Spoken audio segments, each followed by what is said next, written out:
Okay, magandang araw po sa inyong lahat. Ford Masters here to share and magbigay ng ideas tungkol dito sa 10R80 na transmission ng Ford. Possible nakasalpak po ito sa Raptor, Everest and Ranger. Ngayon kung ikaw ay may concern ng transmission shift shock, transmission incorrect gear ratio, or transmission overheating, and then may history na ito na change oil na sa iba, kumbaga nagpalit na ng transmission fluid sa ibang shop, then napunta sa'yo for concerns and issues, pwede mo naman na subukan tong video ko. So mag-share tayo ng konting idea, mabilisan lang to. Yan to, start na tayo. Papakita ko lang sa inyo na ganito yan yung mismo filter nya, oil pan. Yan, so yan. So napakaliit lang ng piyesa na to. So papakita ko sa inyo na actual yan. So ito yan. Yan, tinatawag na ATF filter na rubber seal papuntang oil pump.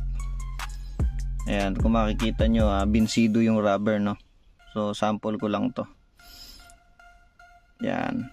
So may dinala sa akin na unit na nagkakaroon ng problema tungkol sa shift shock at transmission overheating. So yung mga Ford technician na professionals, so alam naman natin ang issues tungkol sa CDF. So ito naman, may history naman ito, baka sakali lang na magkaroon ng ganitong issue sa inyo. Check nyo muna tong rubber seal. Yan. So dito yan nakalagay. So nangyayari is nagsi-shift shock, then transmission overheating.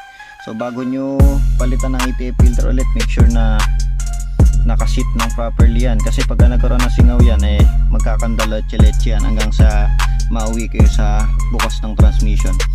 So ang ginagamit nga pala nating fluid dyan is, papakita ko sa inyo, ang 10R80 fluid is ULB. So gamit kayo nito. Ito ang tamang specification nya based sa workshop manual.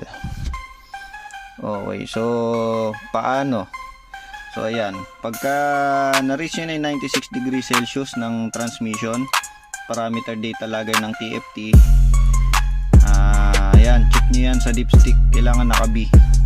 So I hope nabigyan ko kayo ng idea na within 3 minutes. Sana makatulong sa iba. Kung nakatulong, hit like, subscribe naman dyan. Thank you and God bless.